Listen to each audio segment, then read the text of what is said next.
EPS 95 pension धारकों के लिए इस वक्त की दो बहुत ही महत्वपूर्ण अपडेट निकल कर के सामने आ रही हैं। जी हाँ दोस्तों, अगर आप भी ईपीएस पेंशन योजना से जुड़े हुए हैं और देश के किसी भी कोने में रहते हैं तो ये खबर आपके लिए बहुत ही महत्वपूर्ण है। पहली बड़ी खबर आपके लिए अपडेट है। ईपीएस 95 पेंशनर्स की न्यूनतम पेंशन 7,500 पेंशन प्लस महंगाई भत्ता डीए की मांग लंबे समय से चल रही है। रिपोर्ट और चर्चाओं के मुताबिक इस पर विचार काफी लंबे समय से किया जा रहा है। तो यहाँ पर ये पहली अपडेट आ रही है जिसको लेकर भी क्या नया अपडेट है उनके बारे में बात करेंगे। दूसरी बड़ी अपडेट है पेंशनर्स की एक और मांग मुफ्त मेडिकल की सुविधा। सूत्रों के अनुसार इस मुद्दे पर भी लगातार चर्चा हो रही है। सबसे बड़ा सवाल है कि आखिर कब से पेंशन बढ़ाई जाएगी, कितनी पेंशन तय हो सकती हैं, इन सवालों के जवाब हम आपको इस वीडियो में बताएंगे। इसी के साथ ही दिल्ली में हुए पेंशन धारकों की पेंशन को लेकर आंदोलन की चर्चा भी इसमें जरूर करेंगे। एनएससी के राष्ट्रीय अध्यक्ष कमांडर अशोक रावत जी ने इसे यहाँ पर पेंशन को लेकर जो बड़ा बयान दिया है जिससे पेंशनर्स के लिए राहत की खबर माना जा रहा है, उसके बारे में बात करेंगे। संसद का मानसून सत्र भी जारी है और पेंशन की बढ़ोतरी पर कई राजनीतिक दलों ने आवाज उठाई है। संसद में हुई चर्चाओं और इस पेंशन के मुद्दे को लेकर सामने आए निर्णयों पर भी इस वीडियो में आपको अपडेट देंगे। इसलिए दोस्तों आपसे निवेदन है कि अगर आप ईपीएस के पेंशनर्स हैं तो इस वीडियो को आखिर तक देखें, क्योंकि इसमें हम आपको उन सवालों के जवाब भी देंगे जो कि आप बार बार पूछते हैं। पेंशन कब मिलेगी, पेंशन कितनी मिलेगी, मेडिकल की सुविधा कब लागू होगी, डीए कब आपको मिलेगा। तो चलिए वीडियो शुरू करते हैं और ईपीएस पेंशनर्स के यहाँ पर पेंशन से जुड़ी अपडेट है, उन सभी अपडेटों को विस्तार से समझते हैं। सबसे पहले बात करते हैं ईपीएस 95 पेंशन में बढ़ोतरी कब होगी। सबसे बड़ा सवाल है ईपीएस पेंशन धारकों का कि पेंशन ईपीएस की कब बढ़ेगी। हकीकत यह है कि अभी तक कोई तारीख घोषित नहीं हुई है, लेकिन एक प्रस्ताव जरूर सामने आया है। न्यूनतम पेंशन 1,000 से बढ़ाकर 7,500 करने का और उस पर महंगाई भत्ता डीए जोड़ने का भी। फिलहाल स्थिति यह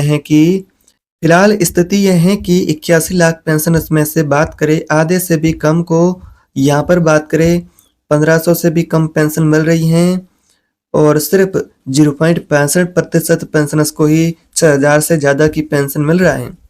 यानी अधिकांश पेंशनर्स आज भी बहुत कम पेंशन पर गुजारा कर रहे हैं।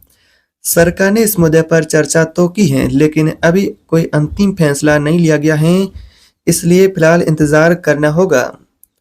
और अब बात करते हैं पेंशन की बढ़ोतरी को लेकर जो यहाँ पर खबर आ रही है, जो कि संसद से जुड़ी और कुछ नए बदलावों से जुड़ी। छोटे बड़े यहाँ पर आपकी पेंशन से जुड़े क्या बदलाव हैं दोस्तों। 2025 में पेंशन की व्यवस्था में कुछ बड़े बदलाव भी किए गए हैं। पहला, न्यूनतम पेंशन की मांग। ट्रेड यूनियन और पेंशनर्स की तरफ से 7,500 रुपये प्रतिमाह पेंशन करने की मांग लगातार हो रही है। संसदीय समिति ने भी ईपीएस पेंशन की समीक्षा की सिफारिश दी है। दूसरा, पेंशन निकालने की सुविधा। 1 जनवरी 2025 से अब आप किसी भी बैंक से पेंशन निकाल सकते हैं। पासबुक या फिर चेक अपलोड करने की झंझट है वो अब आपको नहीं होगी, यानी कि झंझट खत्म कर दिया गया है। तीसरा अपडेट है डिजिटल बदलाव। 1 अगस्त 2025 से यूएएन जनरेशन के लिए आधार आधारित फेस ऑथेंटिकेशन शुरू हुआ है। अब कर्मचारी उमंग ऐप से पासबुक देख भी सकते हैं, केवाईसी अपडेट भी कर सकते हैं और क्लेम भी सबमिट कर सकते हैं, यानी कि ये बहुत अच्छे आपको फायदे होंगे। चौथा फायदा होगा हायर पेंशन को लेकर। सुप्रीम कोर्ट के आदेश के बाद लगभग सभी आवेदन जो हायर पेंशन के थे वो निपटा दिए गए हैं, यानी कि 2025 में कई बदलाव ऐसे हुए हैं जो कि पेंशन भोगियों की पेंशन से जुड़े हुए हैं, जो कि चाहे वो डिजिटल बदलाव हो या फिर पेंशन से निकासी से जुड़े जो नए बदलाव और अपडेट हैं। बात करते हैं कि 60 साल के बाद पेंशन कितनी मिलेगी। अब बात करते हैं पेंशन के उस सवाल की जो कि हर कर्मचारी पूछता है कि 60 साल की उम्र के बाद पेंशन कितनी होगी।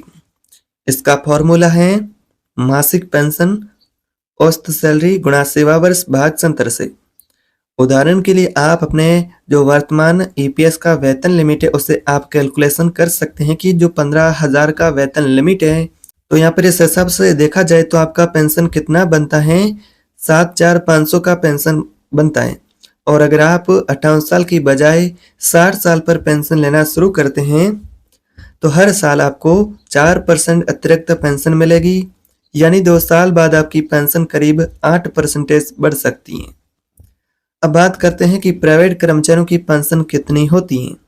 अगर आप एक प्राइवेट कर्मचारी हैं, ईपीएस पेंशन लेते हैं, तो आपकी पेंशन अब कितनी आपको मिलेगी? क्या आपको भी पेंशन बढ़ोतरी का फायदा मिलेगा? शर्तें और नियम के बारे में बात करें, कम से कम 10 साल की सेवा जरूरी है। पेंशन की शुरुआत 58 साल की उम्र से होती है, उसके बाद आपको मिलना शुरू होती हैं। सरकार न्यूनतम पेंशन 1,000 की देती है और हालांकि हाल ही में अभी इसे बढ़ा करके 1,000 की पेंशन को 7,500 तक करने की मांग चर्चा में है, लेकिन अभी तक इस पर कोई अंतिम फैसला नहीं हुआ है। तो दोस्तों, ईपीएस पेंशन से जुड़े 4 प्रमुख आपके बड़े सवाल थे, जिनके बारे में आज के इस वीडियो में हमने जाना कि पेंशन की बढ़ोतरी हो सकती है। तो उससे जुड़े कुछ सूत्रों के हवाले से ये जानकारी आ रही कि सरकार पेंशन के इस मुद्दे को लेकर यहाँ पर जैसे कि विस्तार से चर्चा कर रही है, चाहे वो संसद से जुड़ा हुआ मुद्दा हो या फिर ईपीएफओ से जुड़ी अपडेट हो।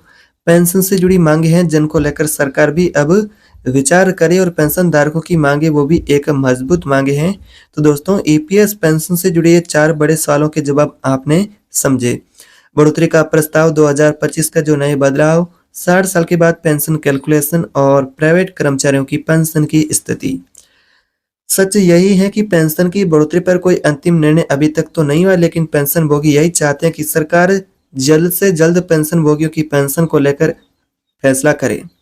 अब सवाल आपसे है, क्या आपको लगता है कि 7,500 प्लस डीए पेंशन होनी चाहिए? क्या हो पाएगी? आपकी जो मांग एक मजबूत मांग है, कमेंट बॉक्स में अपनी राय जरूर लिखिएगा।